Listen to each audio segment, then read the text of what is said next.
Hello all, this is the Barely There channel here with another review for you. This is a review for a television show, Marvel's The Runaways, that's featured on Hulu with the third season set to premiere at the end of this year, December 13th. Myself and my good buddy David, we have quite the experience with this particular show, and I'm actually kind of excited. This is a project we wanted to do for quite some time now. This review is lengthy, but out of all the reviews that we've done, I feel like this one is the most justified because we have a lot to say about this particular television show. Thank you guys so much for listening and watching. Really appreciate the support. Without further ado, here's our very crazy review for Marvel's The Runaways.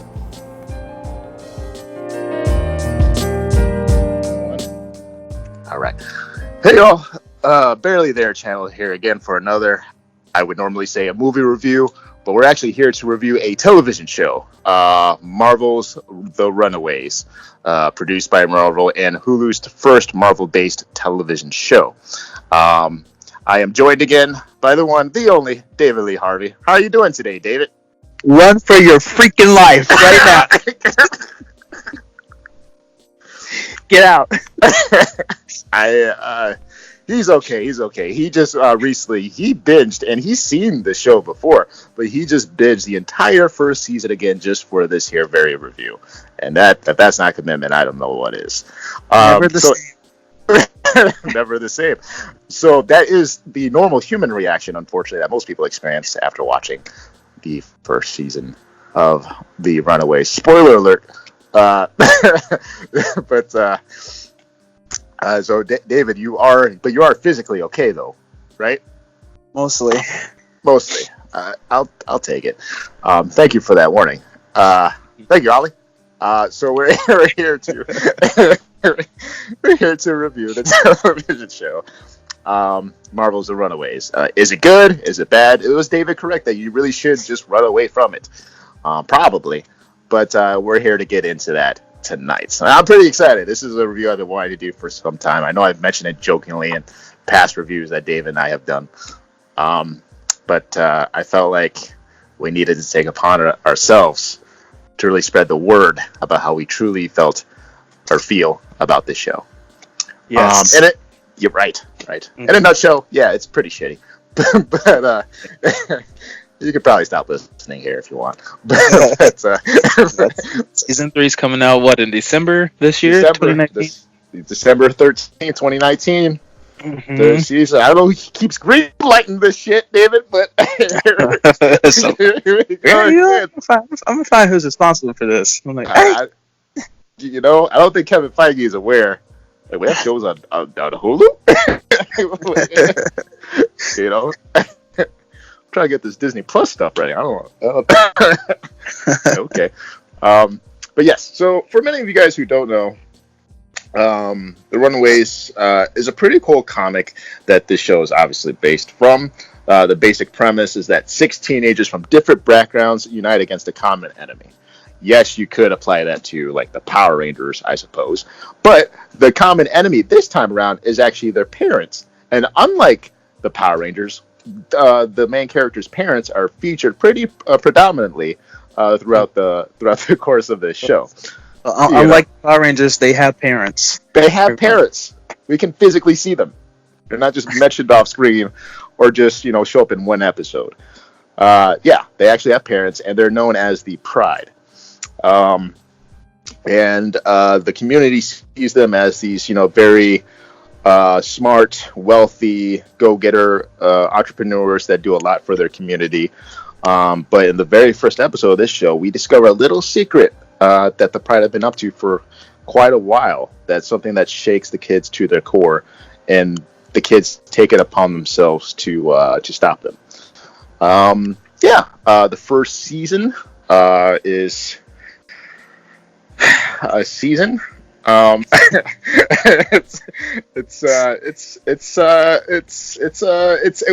first, just to get the facts out of the way. The show started with the first season in 2017. It ran out through the majority of that year and also into 2018. I believe it ran for just 10 episodes. And it focused primarily on both the kids and the parents of those kids. Starting off, you have the main character, Alex Wilder, kind of the nerd character who kind of starts this thing whole off because he reunites all his childhood friends together.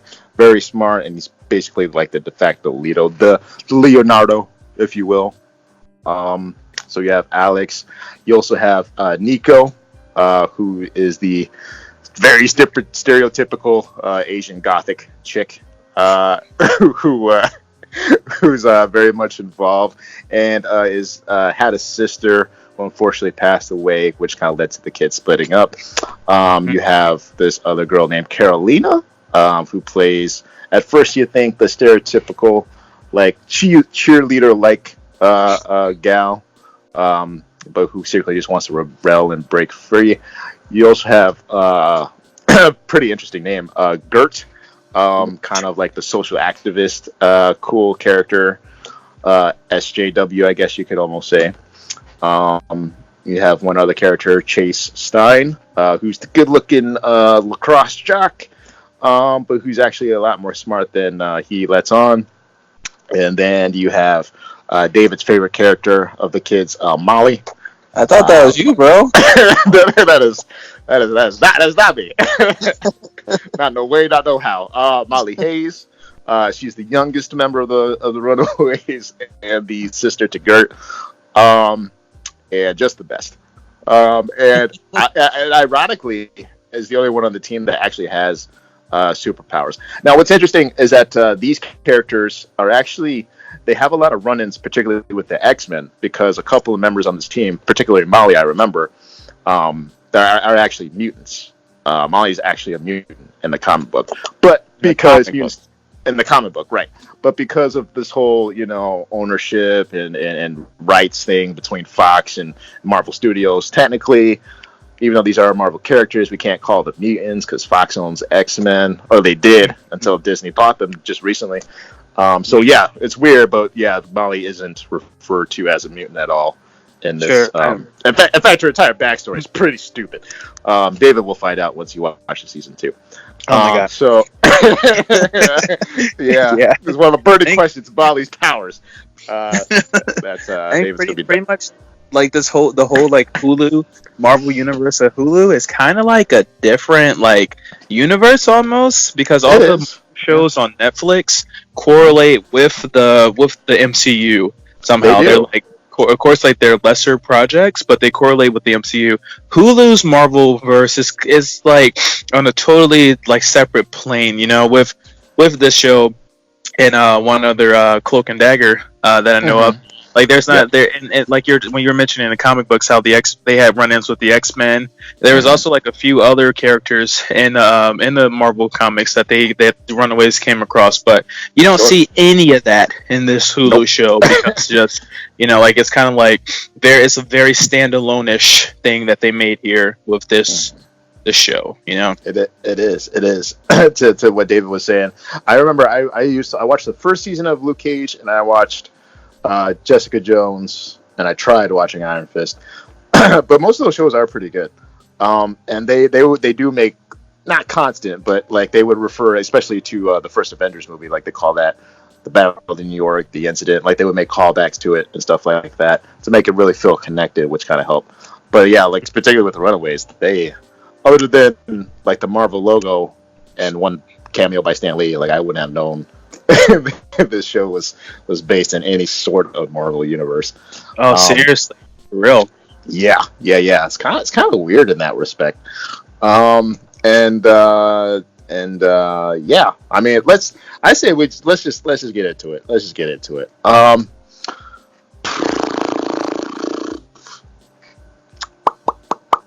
So normally I would start this off by saying, hey, let's talk about all the stuff that we did like about this particular property.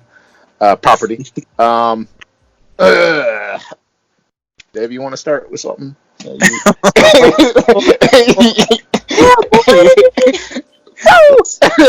get it. Let's get it. Okay. Okay. So guys, like, the first time that I watched this show, I'm just get straight to the I'm just get straight to the point. Like, I hated this show. This show, it made me very upset.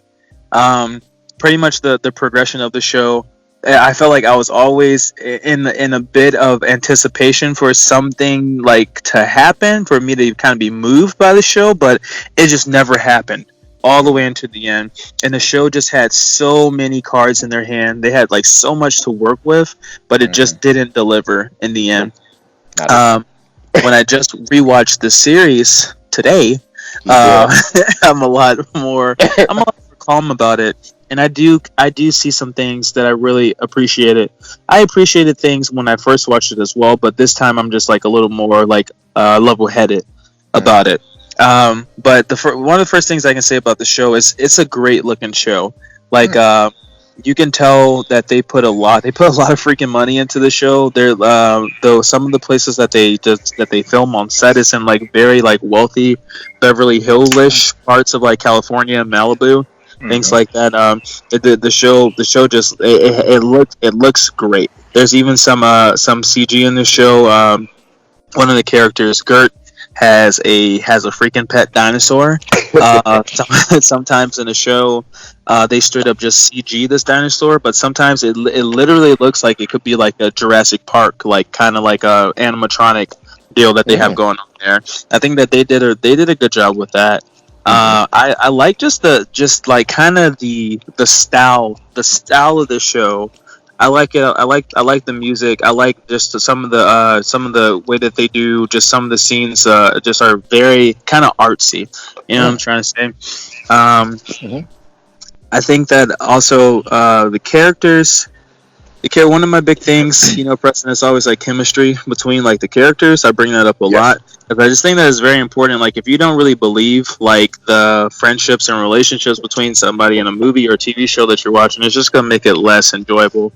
I think that all the characters, they did like mesh pretty well together. I didn't think that anything was like really corny, because when you really think about like real life people playing in like a show involving like superheroes and sci-fi and all that junk, I feel like it can be a little hard to pull off sometimes. Just them seeming genuine about it.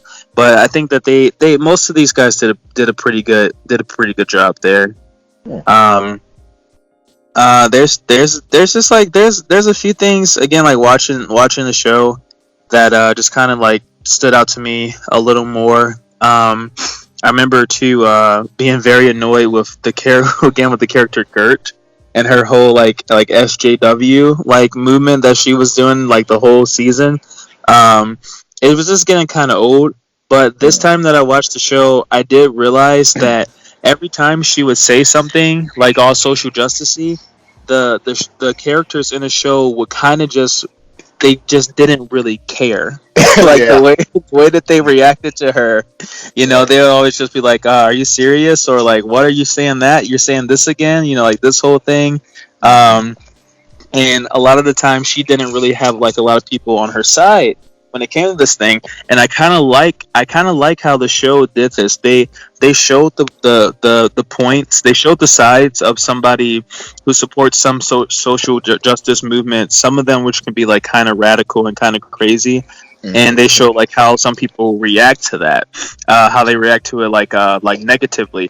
But they also with the character Gert, they kind of showed like when she did say something that was actually like true, or that was actually like wise. They did respect her. They did respect like the things that she did say at times. I think that it kind of just showed like both sides to this whole thing. And sometimes, I think it can be very like black and white, very, very like left and right, like when it comes to views like that. But I think that the show did kind of show a good balance of it. It wasn't just like everybody in this show's like, yeah, social justice, like let's go for it. Brown people are undermined every day, blah blah blah blah. Like it wasn't like anything like that of a majority. It was really just coming from Gert, and the other characters show like their point of view on it too. I think again, like it was just like a good balance there. Like it wasn't anything like like overbearing with that stuff. Gotcha. Wow. So there you have it, guys. David really likes this show. I just asked him for one thing, and he just displayed like 6 things right there. He likes the production value. He likes Gert, the character Gert, or at least how they respected her character. Wow. I have a list of cons. I have a 3-page list of cons, though. Unfortunately, David, we don't have time to get to that, but I appreciate you doing that research. But if anybody listening, the takeaway is that David actually really enjoys the show. Unfortunately, I can't say anything. Hello? So bad is the reception. I must be on Wi-Fi. No. But seriously, I don't like the show. I agree for the most part with everything you just said. Like like you said, particularly like I also really like the production of the show. It really does feel like I don't think you and I in our research, I don't think we ever figured out like how much exactly the show was like how much it cost to make the show. But whatever money they had, if they were stretching dollars, I think they pulled it off because like you really get the sense that these guys are living the upper middle class, the upper class life in Cali. All their houses, their mansions, like all these people are well off with their cars and nice homes, and everything from the sets to most. For a television show, to most of the special effects, like you mentioned with Old Lace, Gertz dinosaur and things like that, like they pull it off fairly well. So I appreciate that. What else do I like? I liked, like you said too, the chemistry. Like I did get a sense that everybody pretty much got along on set. That's about it. I don't. Like I can't really think of a third. If I'm being honest. No worries. Like yeah. The show didn't. I mean, it had it had a lot of potential. There were good things about the show, but just overwhelmingly in the end, it just didn't. It was didn't work for me. It did not. It did. Nope. Not at all. This is. I remember. I got just a quick backstory how I stumbled upon this show. I got Hulu. I was seeing this girl at the time. We saw this movie. Sorry to bother you. That Hulu supported, and I activated it was a free trial, like the first month free or whatever for Hulu, and I think I just mentioned it to you, David. And you were like, "Hey, you should watch this show, The Runaways." And I was like, "Oh, word?" Like, yeah. Oh, this is why people get a subscription right here. So you can only find The Runaways on Hulu. Who said that? No, it wasn't you. No, it wasn't you. I remember. No, seriously though, you did tell me about the show, but you did say like, "Hey, it's not good." But for some reason, you kept still pushing me to watch it. And I'm like, "Oh, okay." Dude, it was like quicksand. It was like quicksand for me. The more that I tried to stop watching it and tried to get out of it, the more I got sucked into it. I got sucked into it, and I don't know if you just wanted somebody else to share in that pain, or you just needed to confirm. Like, yeah, it is BS, right? I'm like, yeah, it was. Watching season 2. Oh gosh. Yeah, maybe I remember you called me up and you're like you told me like you really like Sorry to Bother You, that movie. Yes, the movie. I did. And you're like, it's on Hulu, and I'm like, oh shoot, man, I'm gonna get my free trial, my 3-month free trial, and I signed up. I made like a new email because I already signed up for Hulu before, but I did like a new email, got a free trial. Watch Sorry to Bother You. It's a good movie. And then it's like The Runaways popped up, and I'm like, you know what? I've been hearing about this show. You know what? Why not? Why not go for it? No! I did it, and I was very upset. You told me to watch it. Another tracker. Oh boy. Okay, so let's just talk about the things we didn't like, and I am going to go first. And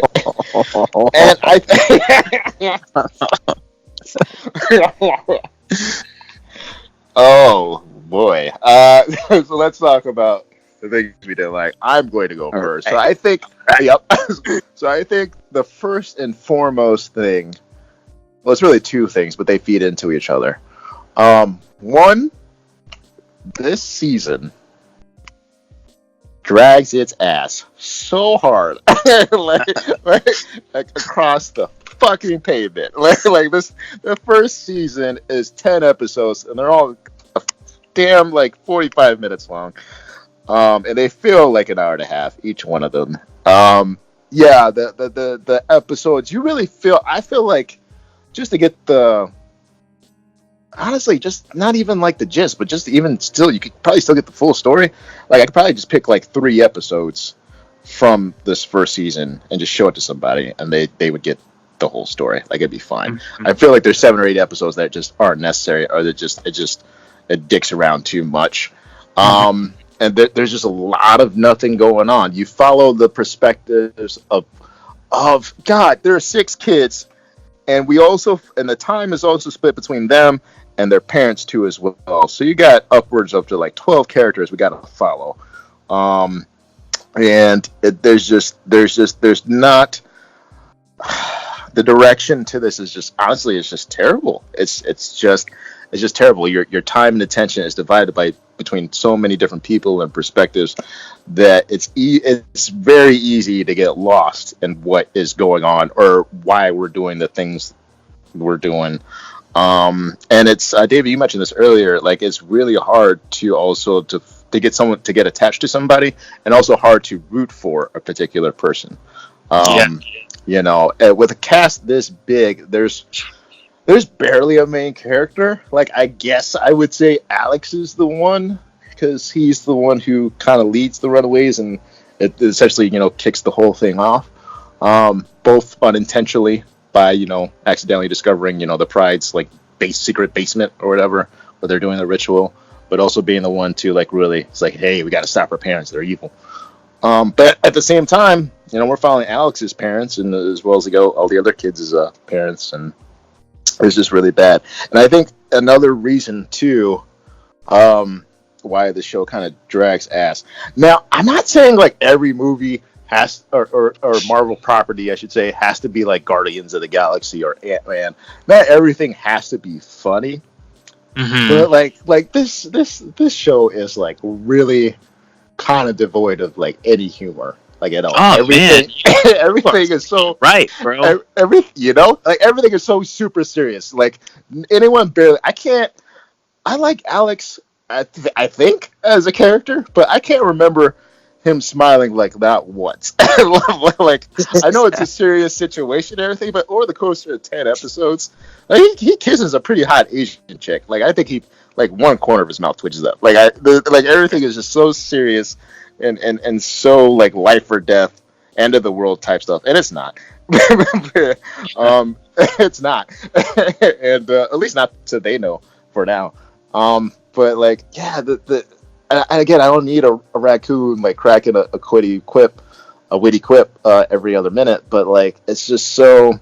Well, so when you couple that, the humor, the lack of humor, and this drawn out story over 10 episodes, like it just, like you said, man, it's like quicksand. It pulls you down, and you just, the next thing you know, you wasted 10 hours of your life at it. And that's my biggest thing. That's what I think that's fundamentally wrong with the show. Like it's too long, it's unnecessarily long. There's a lot of filler. I can't. It was like listening to Phil Collins, that song, the Something in the Air Tonight, and you're just waiting for like the drum part, the do do do do do do do do, but that never happens. Never happens. You know? Like it like gets to the part like right before that when the song like builds up and you feel the intensity, but then no drum solo. And it just repeats for another 40 times. Right, exactly. exactly. And that, I think that's really interesting. I never thought about that, Preston. You brought out like the humor factor that the show lacked. Yeah, you just watched it, right? Am I right? Like, yeah, totally. There is not sure like there's some parts where they do kind of make like witty comebacks. When the characters are like having their right, like their talks with each other, but there's no like comic relief in this show. None of the characters are like I think that Chase was supposed to be in the comics. He was, yeah, a little bit. Yeah, he brought the lighter tone. Right, there's none of that. There's none of that in this show. Right, which I think that really, really impacted overall. Chase is like super serious, like in the show compared to his comic book counterpart. In the comics, he's like kind of happy. Like, yeah, sure, his parents are still kind of abusive, but he's kind of like more happy-go-lucky. He jokes about like smoking weed, and he's just down for fun. And this show, it's like, oh yeah, no, my dad beats me. Better go stop from getting this girl getting raped. Like, it's pretty, it's pretty dark. So right. yeah. God, but yeah. The show, like like you said, there's too much. The show has you split too much between the kids and the parents because you're seeing the kids side of the story and the parents side of the story at the same time. Like, you from watching the show, you can tell from like the first or second episode of the show, the parents really aren't evil. They're kind of just their hand is forced to do what they have to do, but the kids don't know that the entire season, they don't really realize that about their parents, and it's really just frustrating because you like as a viewer, you really want to see the kids want to figure this whole thing out. They want justice for the kids who were killed by the Pride. And so you're like, sure, you're rooting for them, but at the same time, you're rooting for their parents too, to kind of like protect their kids, because the whole time the real bad guy is gonna kill the parents' kids if they don't do what he's telling them to do, right? And so it's just kind of like, I told you just before we got on here, like I feel like the show really should have kind of left you as a viewer to be on like one side. Like this show really should have been about the kids or the parents, and I know that the comic book is about the kids, so they really should have made this show just about the kids. And you really not finding out, like in the comic books, I believe it was like the parents were straight up supervillains, but in the end you found out like they really were trying to protect their kids, right. Ultimately. Yes. I believe that is the mistake that the show made, because it just had you all over the place. I kind of liked how I liked how the show showed like the relationships between the kids and their parents, like how actual relationships are between teenagers and their parents, and most of the time they're on the fringe, like they're very bad. Like there's teenagers kind of hate their parents, and so they showed that, and they showed kind of some of the restoration in that too. Like there's a one point in time where Nico and her mom, like they couldn't like look each other in the eye, but then as the season progressed, like Nico's mom actually started showing her how to use like her power staff that she had, and they developed a little bit of a relationship. And it was the same thing with Chase, like him and his dad. His dad like abused him, but then it's like they were working on like inventions together, when they kind of like built their relationship up. And I think it kind of shows like some of the legitimacy of actual relationships between teenagers and their parents, but at the same time it kind of was just like a lack of consistency, like things kind of just like went up and down like a little bit too much. And I would say like especially with Chase's dad in the show, Chase's dad had like brain cancer, and sometimes he would kind of turn into like a Jekyll Hyde. Like sometimes he would be like on Chase's side, and sometimes he would just like go crazy, and to the point where it came down to where he was about to kill his son. Pretty much, he was about to shoot him with the guns. And so it was kind of just like the show was just, it was kind of a little bit of a roller coaster ride. Like, you didn't really know, like, if the kids were going to be cool with their parents or if they weren't in the end, because most of the show, all of the kids were not on the same page. Like Alex usually wanted to turn them in and be over with it. But like Chase didn't at one point in time, Karolina didn't at one point in time. I think they all kind of like wavered back and forth like a little bit. Yeah. Which it's like understandable because that's their parents, but it's like it was still like a little like inconsistent. You know what I mean? It was inconsistent. Yeah, it really was. Like, well, I remember watching it. I felt like from a writing standpoint, because I'm a wannabe writer. Like I could see like how they'd set up like, okay, we're gonna have like Alex be the one like really be the driving force behind the team. He's gonna be that one end of the spectrum, and then like I saw like Molly as being like the most conflicted for the most part. Maybe Gert too, but mostly Molly, because like she's the youngest and she's like she can't see her parents like doing stuff like something like this. Plus she wasn't like well, in the comics she wasn't there, but in the show she was. But she was also the one who accidentally like made the parents aware. Like I think her camera light or flash like went off or something. The parents noticed. But yeah, like her being the youngest and her like being adopted and really be like taken care of by these two people, like being the most conflicted, and then having just like the rest of the kids like just kind of in between for the most part. I think it makes sense because it lends to some drama within the group, but they just spend like a little too much time on it. And like you said, you really feel that inconsistency there. So yeah. I agree. It's just kind of like, hey, either do this thing or not do this thing. Stop going back and forth. Yeah. Exactly. Yeah, and dude, freaking Molly. Like Molly is like, she's in high school, right? So like I want to say junior high, but she's in school. Yeah. Yeah, she was in like the same like private school as the rest of the kids. Yeah. Which is to be like assume that she's at least a junior. Right. Yeah, or I'm sorry, at least a freshman. At least a freshman. Yeah. In school. And just like she's you can tell she's younger, but she's not that much younger. Not that much younger. Yeah, she's not a baby. She's not a preteen. I think. Right. I don't know. I think she was actually at the time recording the show. They made her. I think they just made her way too dumb. They made her way too like the things like her in the first place in the first episode. Her taking that picture. What teenager doesn't know to turn their flash off? Flash off, right? If they're about to take a picture. And this is just again I always nitpick. We always do this. Yeah. Like in that situation. Because that's just one thing that she did, and then later on in this season, she totally spilled all the beans to Alex's mom that she saw them in their robes. Right. It was just like she totally just said like, "Oh, I didn't mean to see. I saw just some robes and it was weird. Oh, I need to go." It was just like, what the heck, Molly? Like what? Right. She made a couple dumb decisions. And the show, very dumb decisions, yeah. Which again, it makes sense because she's a kid. She's just trying to do the right thing, whatever that may be. But the problem with that too, though, is that it doesn't lead to nothing. Because I remember her like crawling out like the bathroom window or whatever, and like Alex's mom like spotting her there like outside like asleep, like nothing happened. That was pretty stupid. There's like a subplot like they were gonna like poison her or like erase her memory or something, but like that never happened. It's like, what's the point of all that? Like, I don't. Right. Exactly.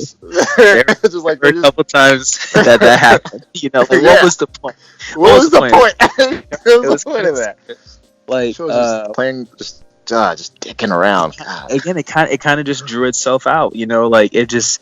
I think the show could have focused a lot more like on their powers. They could have put a lot more powers in the show. Yeah.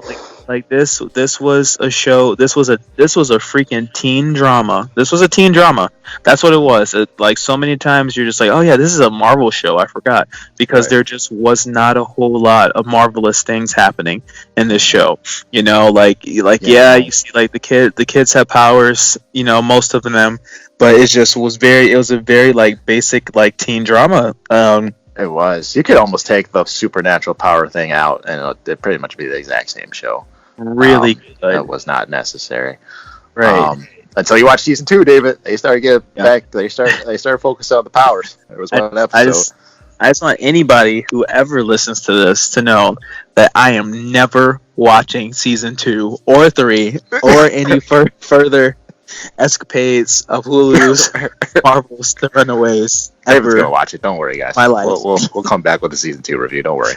Okay. It'll happen. Preston and Joshua. Nope. Preston and David in season 2. Anyway, another thing I don't like about this show, if you're not going to have strong main characters or heroes, if you want to say, you should have a strong villain. And I severely disliked the villain of this show, The Runaways. So the show is about, again, the kids rebelling against their parents, who they think is evil because they're making these sacrifices for this mysterious figure, this man called Jonah. Essentially, the kids' parents, they make a deal with the devil for their fame and their status and their wealth. This mysterious man named Jonah requires a sacrifice for, is it like every year or something like that? And this character, Jonah, who is played by actually an actor I actually quite like, Julian McMahon. I used to watch a bit of Nip Tuck. I thought he was the only thing good in the old school Fantastic Four movies. I really liked him. Dr. Doom. I really liked him. I really like him as an actor. But they give him like nothing to go off on. It's like they just tell him, "Hey, show up, just act mysterious," and that's it. That's really it. I remember the episode where I hated him the most. I want to say it was like episode 5 or 6, and this is like the most fillery episode I've ever seen in my goddamn life. David, you remember? It's the episode where I forget somebody died or whatever. So Jonah has like this healing resurrection box thing. It's essentially just a coffin, and like the whole episode is like Jonah pops up and he's like, okay, who is responsible for this? Who's gonna pay? Oh no, it was Chase's dad. Like he got Chase's dad got shot. Chase's dad got shot, which was also very stupid.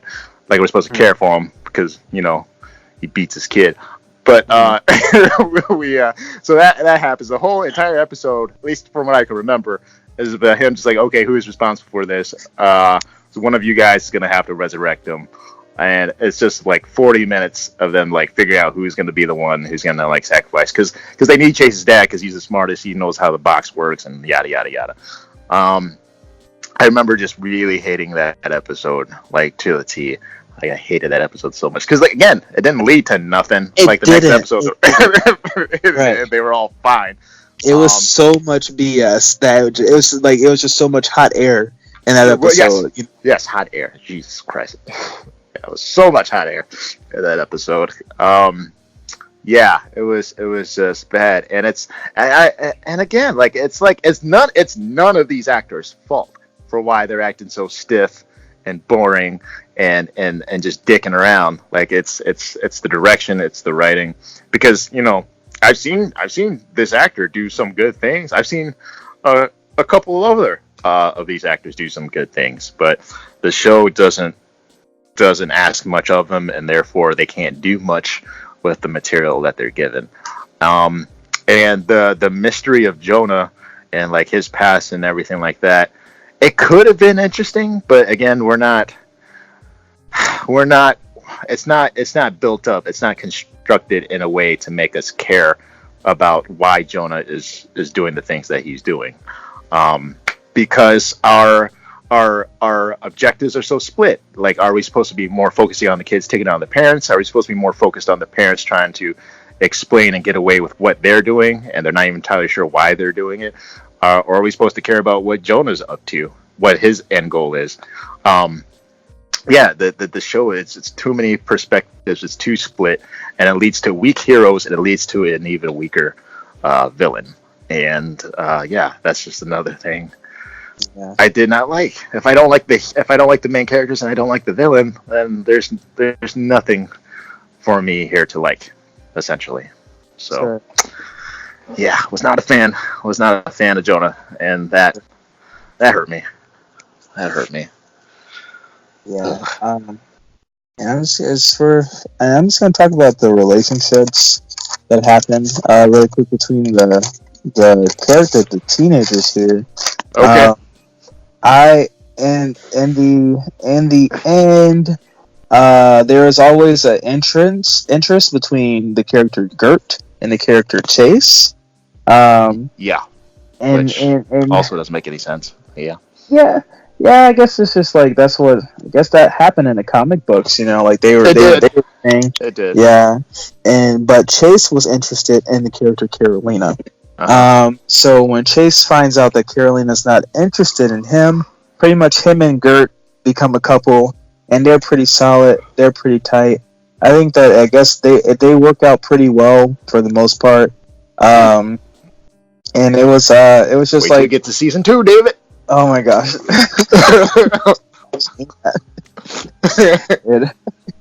But yeah, those characters worked out. So why Karolina and Chase didn't work out was because the character Karolina was actually interested in the character Nico there, which Alex was interested in. And this is something that I just had a problem with, not because they're lesbos. You know, I'm not going to talk about my reasons on that in this review, but because Alex was always interested in Nico. And there was a thing between Alex and Nico that was happening in the first few episodes of the show. Oh yeah. It was established in like flashbacks that Alex was always interested in Nico, and they made it pretty apparent that it was a mutual feeling between the two of them. You know, Yeah, so Nico liked him too. Yeah. right, they were a thing. They were a thing for a little while there until the character Nico found out that Alex was actually hiding information about her sister's death. There, Alex knew that Nico's sister Amy, something was wrong with her the day that she died, but he never told Nico, and that pretty much peeved her off so hard that she wasn't interested in Alex anymore. And it's like, okay, it's like I can see that. I understand her backing away from Alex, but the relationship between Karolina and Nico that happened after that. Karolina, if you watch the show, you see that Karolina was interested in Nico pretty much the whole time. Yeah. And there was the episode that Gert and Chase hooked up was the same episode that Karolina came out with her feelings for Nico, and she kissed her. Yeah. But this thing about this was that it just seemed really forced the way that they did it, though. Yes. For their relationship. Again, the Karolina was interested in Nico, but there was never any interest that Nico showed towards Karolina. Right. It was kind of just aware that she was. Yeah. Right. Like fine, I guess. Sure. And it was kind of just like, yeah, like Karolina likes you.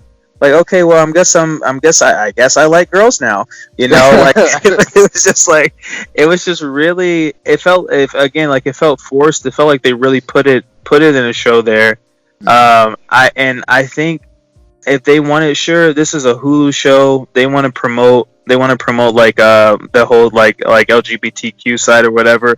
You know, I get that, but I feel like they really just to kind of add to like I don't know like the authenticity of the show, they could have waited to season 2 to do that for this whole character, the alien character who comes down to marry Karolina, ends up being a girl. They could have had like their whole like lesbo thing going on like then, but I really just feel like and again I'm not reviewing season 2. That's just a little something that I did see. I skimmed that season a long time ago. That's as far as I'm going into it.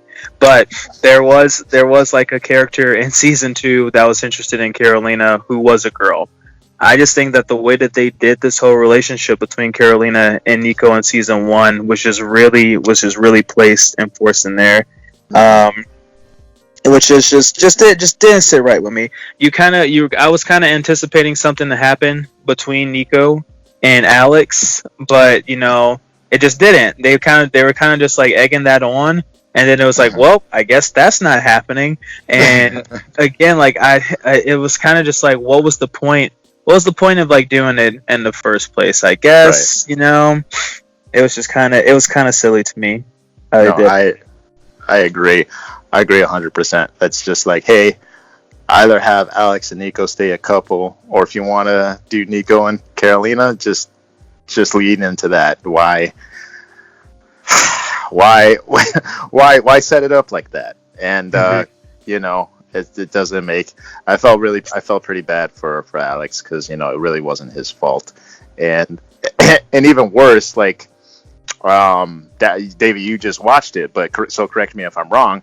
But it seemed like Nico and Karolina didn't really feel like they did anything wrong. Like there was like no remorse for like, you know, hooking up when they did, because essentially like Nico like cheated on Alex, and Karolina was very much aware those two were like seeing each other, right? And you know, it's just, and plus I hate that kind of, you know, I hate that I hate love triangles just in general. Very rarely are they done well, but like it was like an important like quote unquote important like thing that they were on a mission, like they had like shit to do, like right. It was during their prom or homecoming dance or whatever, like, but they had like this thing where they needed to go in and set things up to really get at their parents. But yeah, just like I remember them like running through a hall, and then all of a sudden like Karolina and her stop and they just start making out, and like elsewhere like Gert and Chase are making out. Like I get they're teenagers, I get they're horny, I get it's a dance, so they want to feel a little normal, but like just the way that was directed and just how it all played out, like you said, it just felt very forced, and me too. I wasn't a fan. I'm all for like, hey, if you want to show two gay characters getting it on, go for it, but set it up properly. Because if not, I'm not gonna root for them. And again, it doesn't help the fact that they never really set up that like Nico was ever really like interested in Karolina at all. Mm-hmm. Like it came from almost out of the blue. Right. Like I get, Karolina, she's gay, that's cool, whatever. But then to just you know, I guess missteal your girl, like that's missteal your girl. Like that's not cool. I don't care if you're gay, straight, whatever. Like that's not cool. Yeah, and it's like you said, like they're teenagers. I can understand like if I got kissed for, well, it wasn't the first time that she got kissed, but if I was a teenager and some attractive person came up to me, you know, most likely a woman came up to me and kissed me, you know, I would be like, oh, you know, like, okay, like I'm kind of into this. I think like I kind of like this person now, you know, like I can kind of see like the waveringness of like emotions and, you know, like stuff there, but you know, it just seemed a little just like you said, like out of nowhere. Like, okay, you know, like, okay, cool. Yeah, this is happening, I guess, now. Right. That's cool. Yeah. Yeah. Yeah. You know, one thing, a couple of the characters in the show, that I felt like they kind of just fell flat was Alex's dad in the show. Alex's dad. I weren't a fan of Alex's dad. Yeah. Yeah, he was very okay. I think like him and Alex being like and his mom, you know, but like them being like the main like three black people in the show. Mm-hmm. I don't know. I like their mom more than both of them, honestly.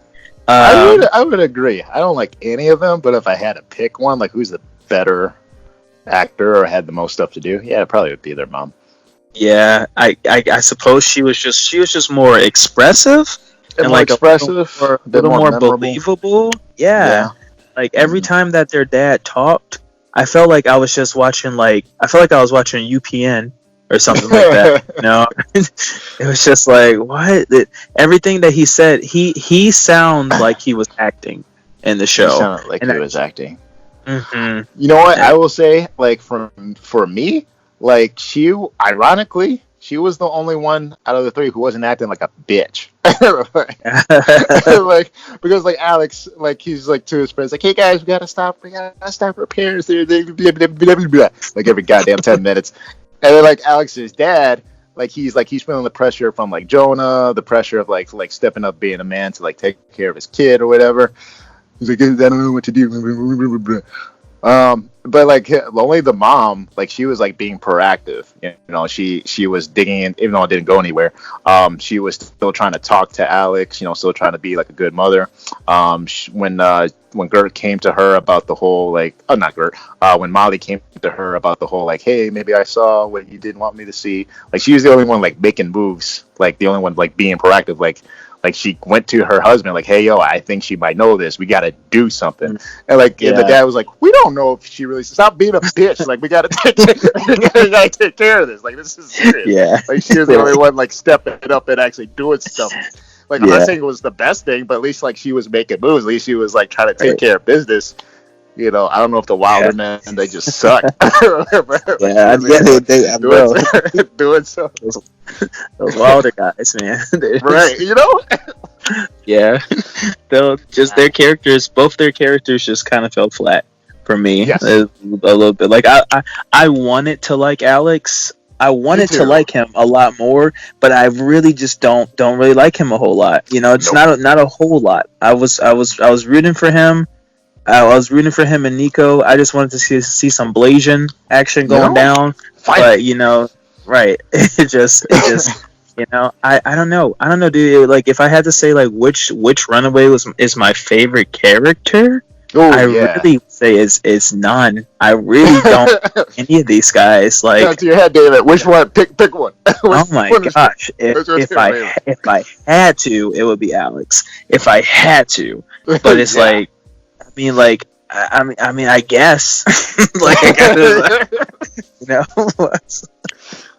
like they again, like even though I just said like he was like a kind of a dry character to me, I still just don't feel like any really attachment to these guys. You know, I mean, like they're all kind of just like whatever, you know. The parents, all the parents there, I really felt bad for Frank, Karolina's dad. Her not her alien dad, but like her other dad. Wait till season 2. But yeah.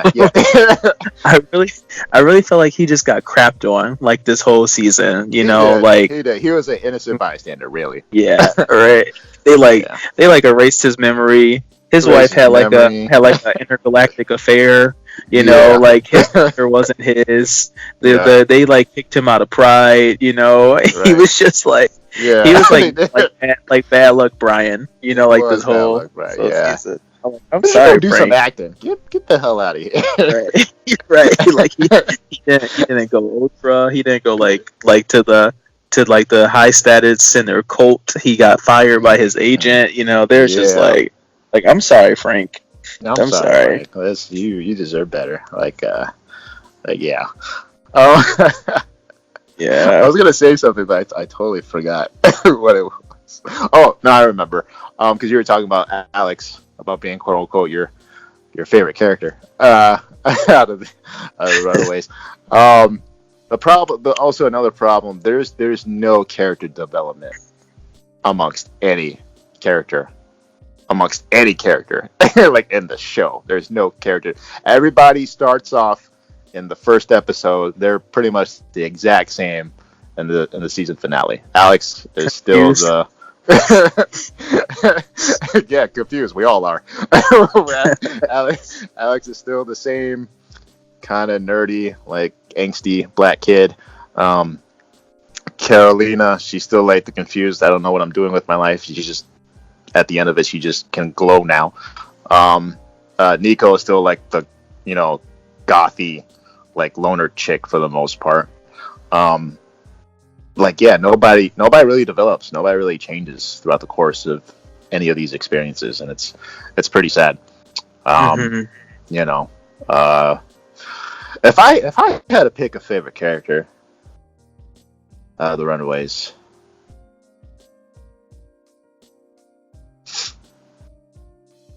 Old Lace. Does I didn't know I was gonna say old lace. Old lace. Old lace, you know, she's reliable. She's loyal. Uh, she can do the most damage, even though she never does. She can do the most damage out of any of the kids. Yeah, it's like you have a freaking Raptor. What are you using her for? The show asks so much of its viewer, because as if, you know, the crazy cult pride thing and the kids being angsty weren't enough. We also have to accept that Gertz's parents, for whatever reason, I forget. David, maybe you can explain this to me. They bioengineered this dinosaur, and that they keep in their basement, and it obeys Gert. But essentially it's just a really expensive CGI dog, because it really doesn't do anything. No. If anything, it kind of hinders them, especially in season 2, but also in this. I remember at the end of this season, because so much time is just spent like trying to hide her for the most part, and she really doesn't. She doesn't do anything, and it's kind of sad. You feel like they only put it in there because, you know, it was in the original comic. Yeah, it's pretty sad. No, but my answer, I think it would actually have to be Chase. I think he's probably my favorite. I think he's a solid actor. In preparation for this review, I did watch like a couple of interviews. I had no idea he was Australian, and like he has a thick like Australian accent. Like, to get rid of that, like I never would have guessed. And I think he has like maybe like one of the more interesting like dynamics between him being him and his parents. It's pretty interesting, which is funny because I think on paper the most interesting one should be Karolina, because she's one of the two who actually has like I guess 3 actually has powers in the group and has like a direct link to the main bad guy. But I found Karolina probably like the most boring character out of she's pretty freaking boring. And she should be. She has superpowers. She's half alien. She can fly. She can glow. And like, yeah, she has a lot of things going for her, but for whatever reason, she's just not that interesting. Yeah, I do like, until season 2, I do like Gertz Parents for the most part. And Dave, I remember you telling me that you also liked Gertz Parents too as well.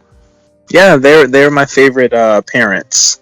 In the group. They were funny together. They were always like kind of like those bumbling like health, like nerdy, quippy or like quirky parents, you know. Yes. And it was just fun to watch them. It was fun to watch them. It was something, I don't know if it was just fun because they were legit fun or just compared to everything else that was going in the show, but it did feel like a slight breath of fresh air every time they were on screen, and I appreciated that. Like if there was anything in the show close to comic relief, it was. It really was. Yeah. Season 2 fucks them up pretty hard. Oh, you like them? Oh, they take them away. Like it's pretty fouled up what happens to them. The Gertz Parents, the Yorks. They were all right. Them Yorkers, man. Well, yeah, dude. Like, well, ultimately, this show. Just getting some of my final thoughts on this. This show, it was a really drawn out show. It really, to me, didn't get exciting. It didn't really like pop until episode 5. There was like that standoff that they had in the street with Alex's dad, like his ex gangster member. You know, when Darius. So Darius, all the kids actually like showed their powers. You know, like Karolina was like shining. Chase had the fist of guns. Nico had the staff. Molly was using her super strength. Alex was black. He was there, and you know, they're all like, I'm like, oh, cool. Like they all got powers now. You know, like okay, you know, like that was episode 5. But then it was just like kind of like the momentum kind of just went down again after that episode, and it kind of built back up towards the end with the final standoff with Jonah there. The show that was a week. Just real quick, that was a week. That was a week finale. I really it hated really that. was. It just all led to them just standing in a pit, like in a construction site, just facing off with each other. And yeah, I get it's a television show. There's only so much you can do, but there really wasn't anything. There was nothing climactic about the last episode of the show. Like they ran away. You know, they ran away. Oh, their parents put out an Amber Alert for them. They did. And so they had to they had to run away, and that there was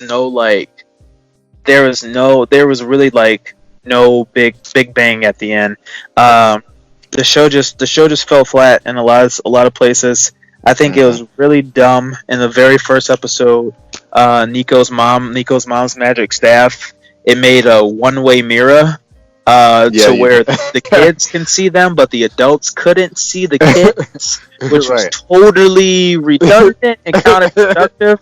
I just thought that was asinine how that happened. Yeah, did she have the staff upside down? Like, why did that?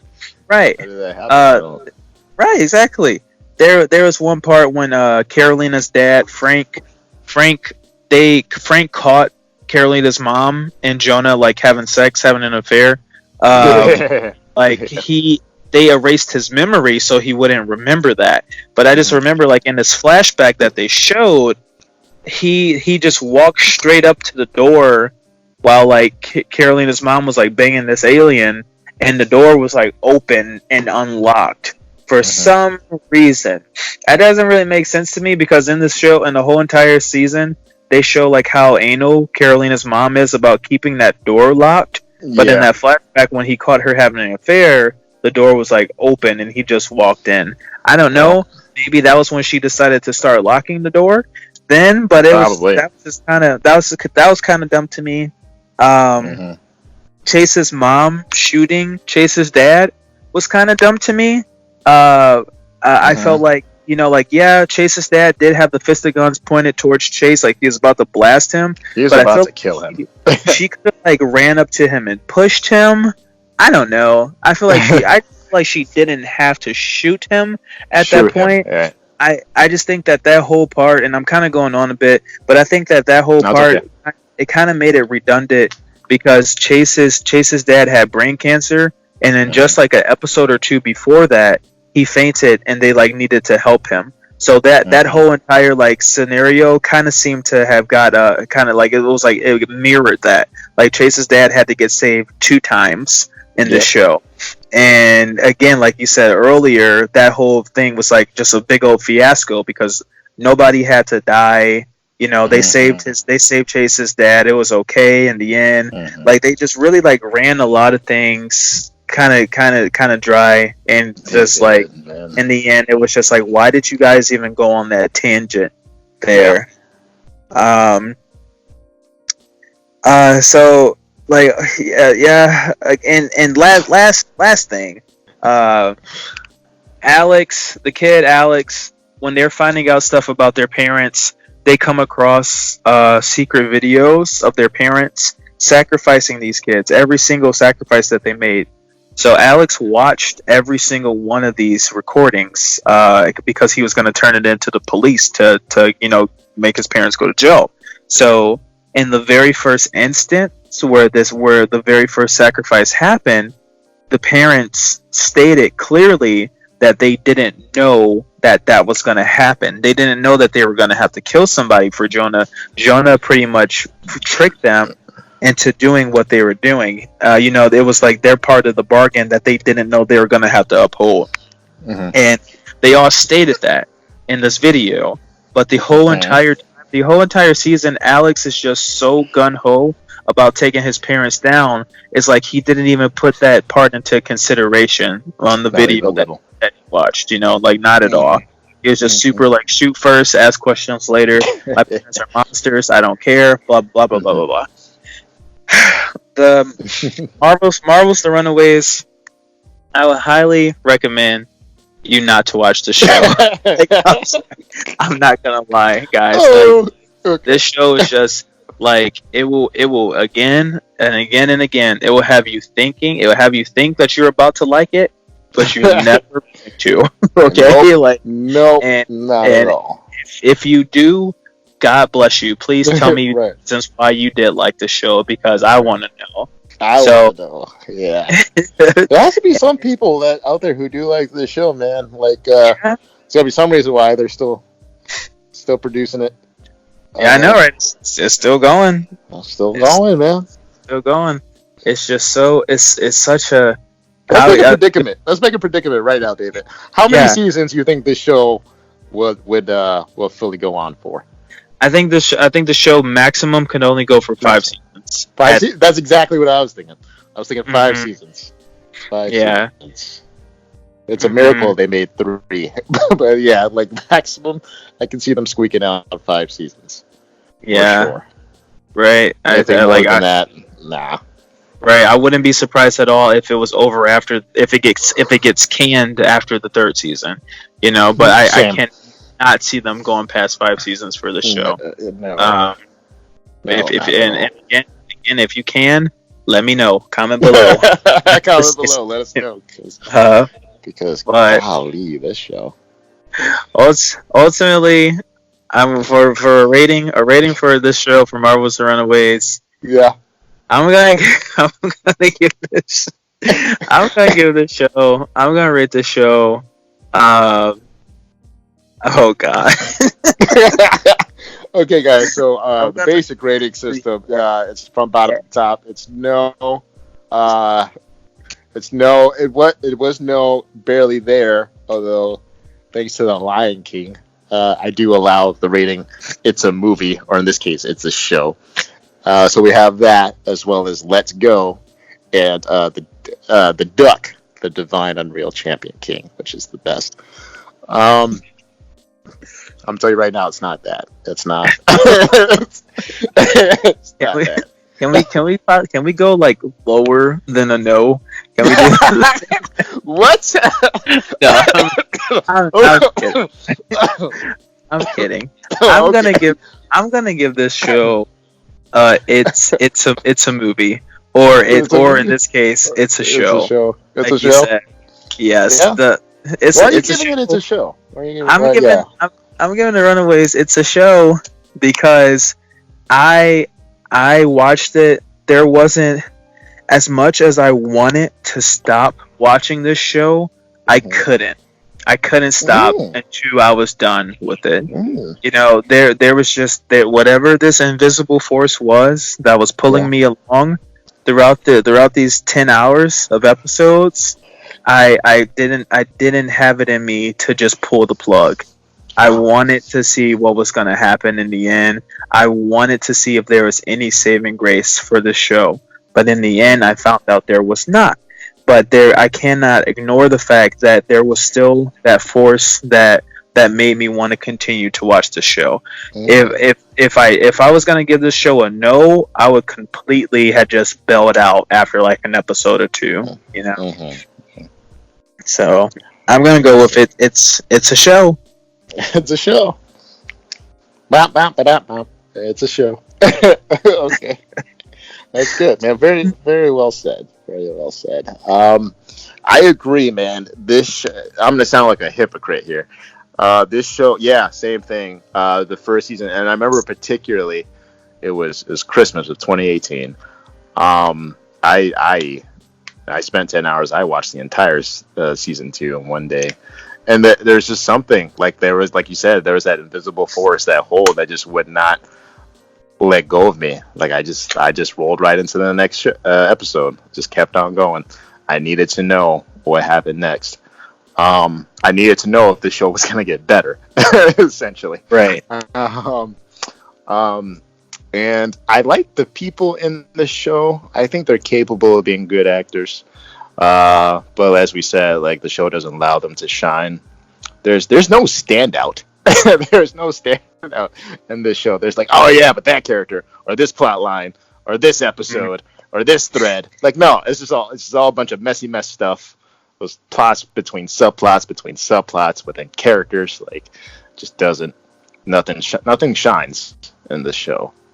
And even though, again, like, the show had its hold over me, I gotta give it a no, man. I gotta give it a no. There's nothing, and that hurts.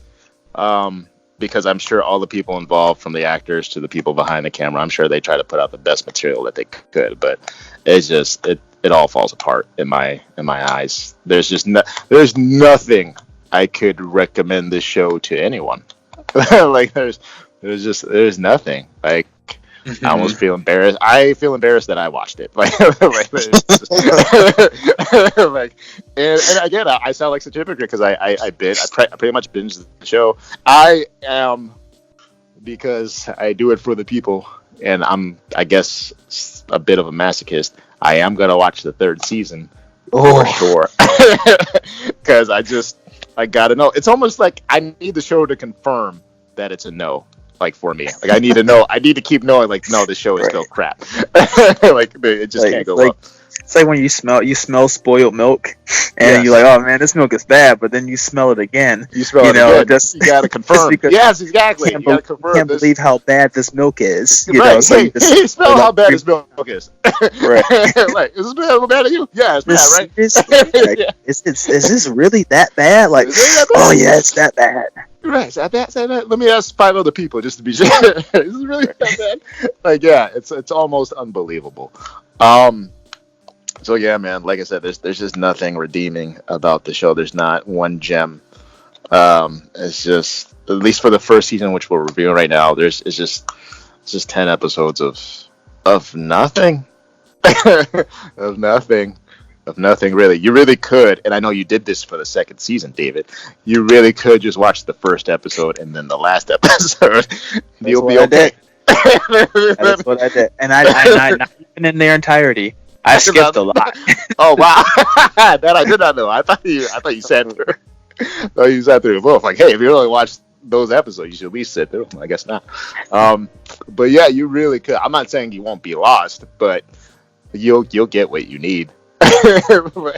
Like, you'll get the idea of the flow of the show, and yeah, man, it is a show, but it's a show that no, I can't recommend to anybody. If someone were to ask me, like, hey, have you seen the Runaways? I'd be like, yeah, unfortunately I did. No, it's not worth your time. Go watch Cloak and Dagger. Like, go watch say anything else. Yeah.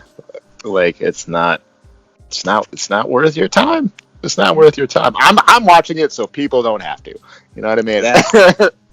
Like, legitimately, like, if there's anybody, like, listening to this right now, just know our message. Right. Right. There's just like in the one episode, Chase's dad makes a time machine, which is pretty much a time machine right. TV that shows you like a little vision of the future. Mm-hmm. And it was Chase in the future telling his dad not to put on the fist of guns. Not to put on guns. It'd be a video of us like, hey, stop watching this show. Do not watch this show. Whatever you do. Whatever you do. Do not watch it. Do not add this to your list. Do not watch this. Seriously, good. Like, because like I very generously give this movie or give this show. It gives me the show. It's a show, but I'm giving it a no. If you, I 100% guarantee you, if you're watching this show and you're not really feeling it, you're not gonna feel it ever. You know, like. If you don't like it, if you're not into this, like from the first like 2 episodes, you're not gonna get into it. You know, nothing is gonna change your mind. There's no event that's gonna like you said, David. That one scene, I do remember that scene in the episode 5 where like the kids kind of come together and use their powers or whatever. That was kind of cool, but like you said, it never tops that. It never peaks after that. Yeah. So, and it's just not worth it.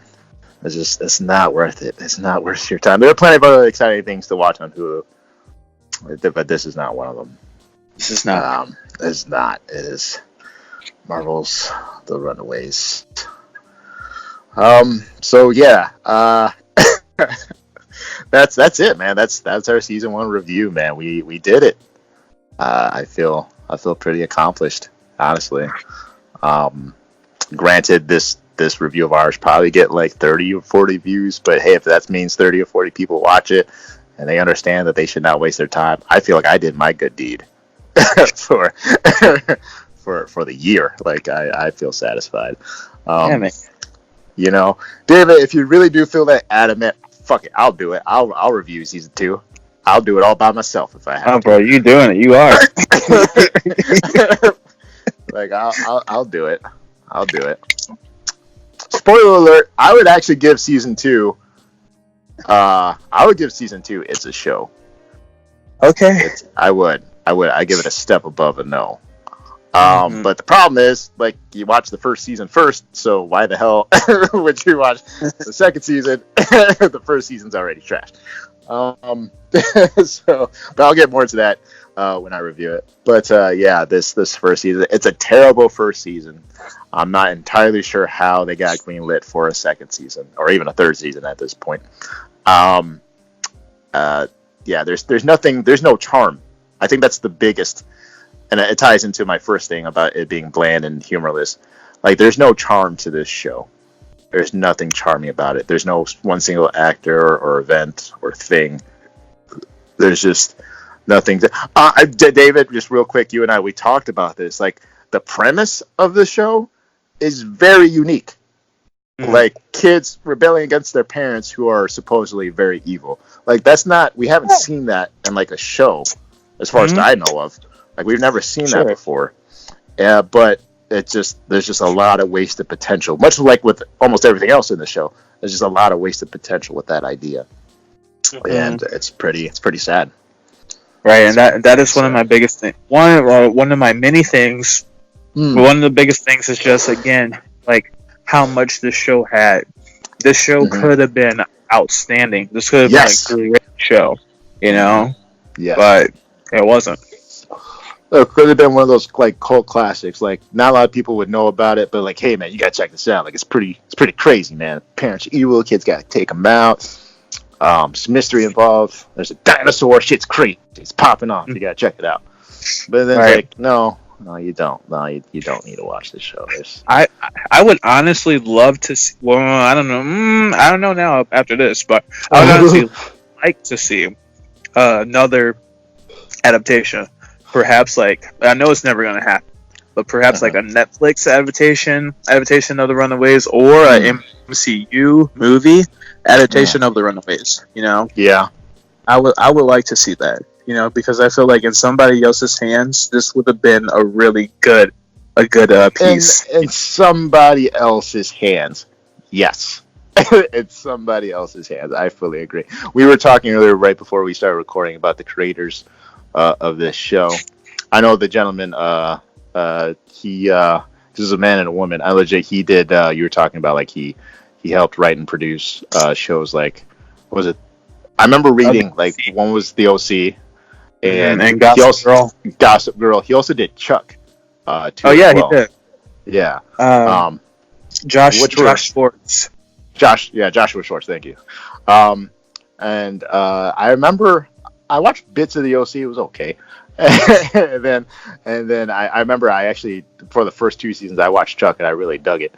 I see elements of that in this show, but it doesn't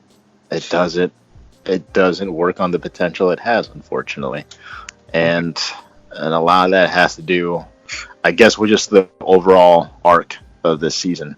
It's too over the place. There are too many things that everybody's trying to achieve, and you just get lost in the shuffle.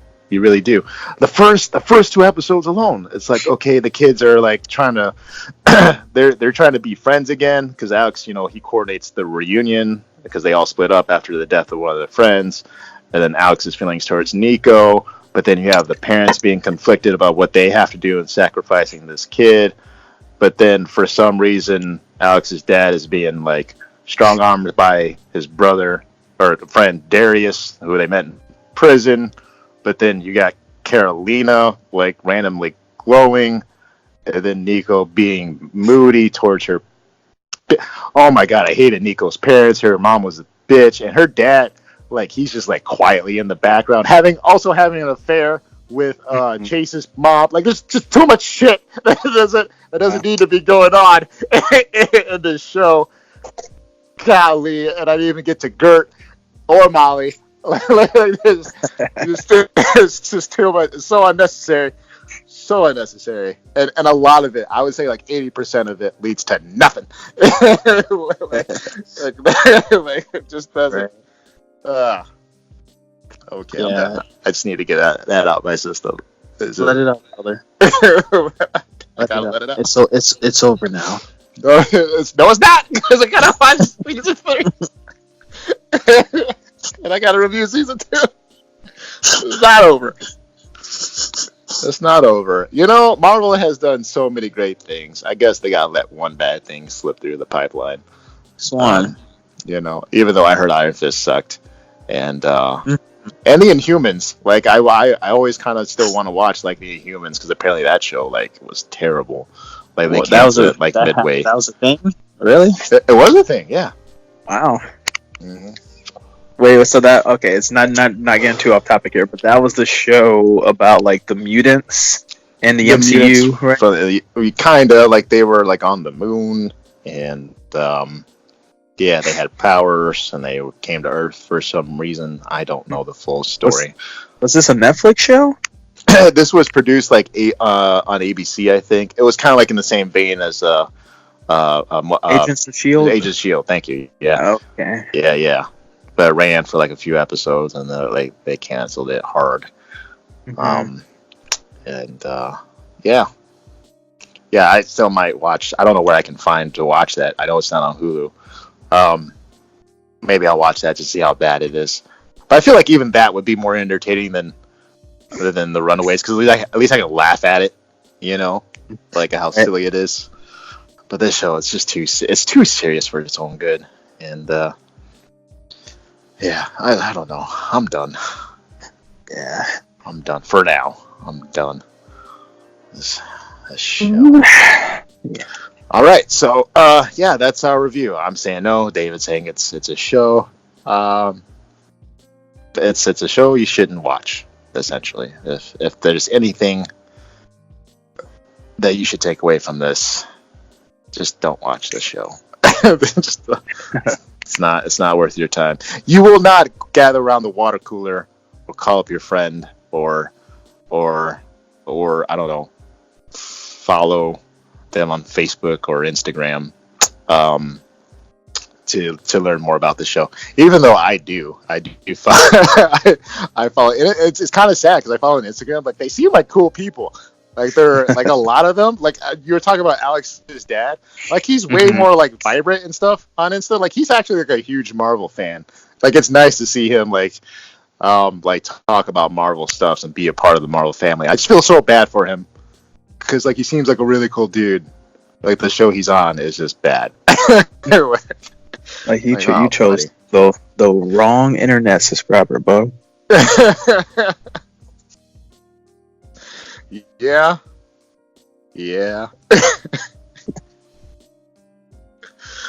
Poor bastard. But yeah. I mean, at the same time though, like, if I was in his shoes, like, hey, you want to play this part in this Marvel property? I'd be like, hell yeah. Yeah. Oh, you just need a script. Just tell me where to be. So Runaways. Oh, perfect. Okay. As long as I have a reoccurring role. But, golly. Oh man. Yeah. Okay. Well, yeah, man. There you have it. There you have it. We'll end it here. So yeah, no, it's a show. That's our review. Thank you so much for listening. And David, thank you so much. Because David really did sit through this entire show again, entire first season again today. I was kind of surprised that you did. You came with him, man. You're prepared. And I from the bottom of my heart, because I'm not paying you, from the bottom of my heart, thank you so much. This is for you. This is for you, barely there. This is for you. You can't see me right now, but I'm pouring out a bottle of Hennessy on the ground. All right. Don't pour the whole thing out because we still got to review season 2. So thank you so much, Data,